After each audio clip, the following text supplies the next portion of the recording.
One of the biggest lies that the world ever convinced us is that strength equals sprint speed and that you need to be able to squat and deadlift 2 times your body weight so you can be an explosive athlete. This is flat out not true. In this video, I'm going to show you why the fastest sprinters in the world rarely touch the weight room.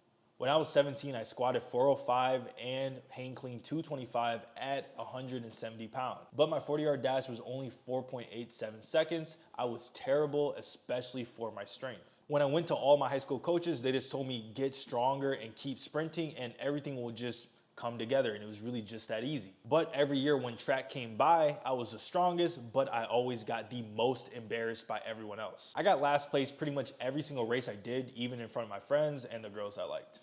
Then the next year, I pretty much stopped squatting and lifting altogether, and all of a sudden, I ran 4.53 in the 40-yard dash, and I broke 11 seconds in the 100-meter, which was pretty decent compared to my 11.8 seconds in the 100-meter dash I ran the year before. The question is, how did I do this? The main component is that strength does not transfer well to speed because of body fat, the elasticity of the sport, how fast the ground contact times are, and many other important factors. When you look at the top athletes in track and field, the fastest people, you look at people like Noah Lyles and Matthew Boling. These guys are fairly smaller than your average athlete and especially smaller than a bodybuilder and a powerlifter who are 10 times stronger than them, but not even close to the speed or the vertical jump that these guys would have. It's because when you look at someone like Noah Lyles, he has stuff like elasticity. He can co-contract in the ankle, the calf, the quad, the hamstring, the glute. He can produce high force in 0.1 to 0.2 seconds because when his foot touches the ground and leaves the ground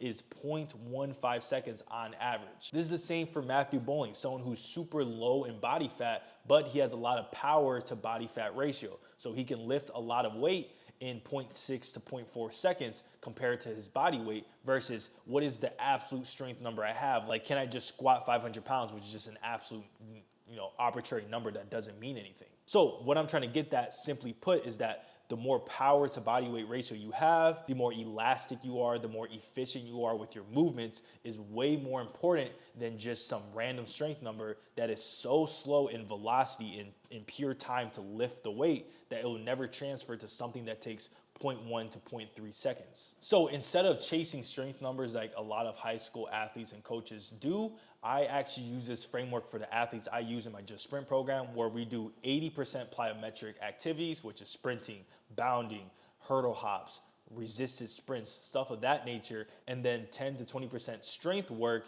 to supplement the body, improve force potential, injury prevention, strengthen the knees, strengthen the ankles, stuff like that, that isn't as important for getting more performance, but can really help in the long run. So this is the framework I use for my data, but when you look at athletes like Noah Lyles and Matthew Boling and you really read into the type of training that they're doing, you actually notice that the coaches they work with follow this exact same framework.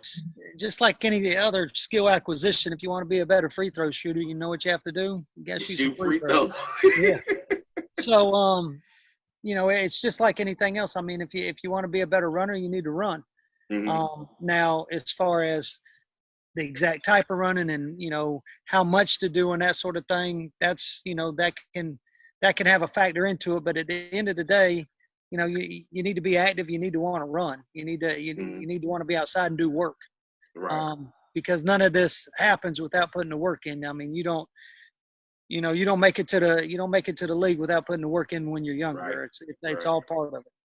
So frames of time, so you can be a very effective and explosive athlete. But to put this all together, I want to give you guys some benchmarks to make sure you're doing the right amount of plyometric work versus strength work. The first part is I suggest you guys getting 1.5 to 1.75 times your body weight in all the major lifts. So this means you can squat 1.5 your body weight. You can do a split squat with 1.5 your body weight on a Smith machine or a barbell or even dumbbells.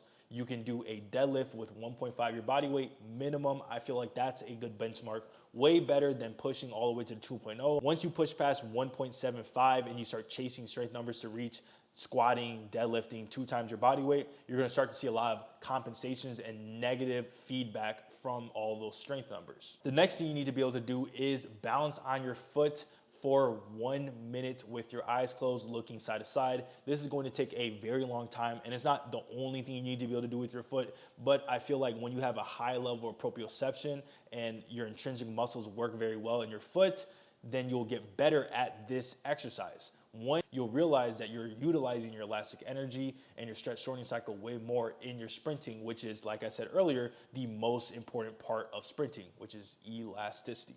The next most important thing is having an RS score of 2.5 or above. Once again, this is another test where you can see how well you're using the arch of your foot and your elasticity in your stretch shortening cycle. People, you'll really be surprised, probably have under an RSI score of 1.0. If you don't know what RSI score is, just search it up on YouTube and search up how to do it with your phone or the Just Jump app. It's not my app, I'm not sponsored. It's just a random app that costs like $2. And you also need to be able to do 10 strict calf raises with no body weight on one leg. So don't hold on to anything, no dumbbells, no weight, no assistance, 10 strict calf raises, very, very slowly up, very, very slowly down, 10 straight nonstop. And like I said earlier, you want to follow this guideline, 80 to 90% plyometric work and 10 to 20% strength work in total when you're putting a program together. This ratio and all these little benchmarks you need to hit aren't going to do anything for you if you don't know how to properly train your speed. You get the maximum gains from each session. If you want to learn how to properly train your speed, you need to watch this video right here.